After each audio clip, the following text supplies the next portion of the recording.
அதிமுக கூட்டணியில் இழுபறினீங்க. இழுபறியும் இல்லை, எலிப்பொறியும் இல்லை, கடலை பொறியும் இல்லைங்க.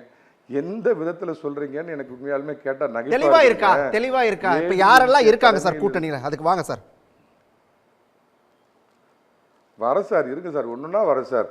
ஏடிஎம்கே என்டிஏ கூட்டணிங்கிறது வந்தே பாரத் ட்ரெயின், இன்னைக்கு இந்தியாவில் இருக்கிற அதிவேக புல்லட் ட்ரெயின் கூட்டணிங்கிறது கிட்டத்தட்ட 90% இறுதி வடிவத்துக்கு அது வந்துருச்சு.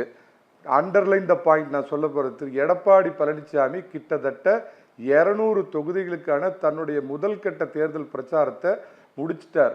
அன்அஃபீஷியலா உங்க வந்தா உங்களுக்கு இவ்வளவு சீட்டு அப்படிங்கிறதுக்கு பிளான் ஏ பிளான் பி அப்படின்னு, ஏன்னா அன்புமணி சேர்ந்த அன்னைக்கு சொல்லி பாருங்க எங்களுக்குள்ள சீட்டு முடிவாயிடுச்சு, பின்னாடி நாங்கள் அறிவிப்போன்னு சொன்னாரு. பாஜகவிற்கு 2029 பாராளுமன்ற தேர்தல் முக்கியங்கிறப்ப திரு எடப்பாடி பழனிசாமி அவர்களுடைய உயரம் அறிந்து பலம் அறிந்து கொடுக்குற சீட்டை அவங்களும் ஏற்றுக்கிற அளவில் இருக்கிறாங்க. அதனால அன்அஃபீஷியலா சீட்டு எவ்வளோ அப்படிங்கிறது முடிஞ்சு போச்சுங்க.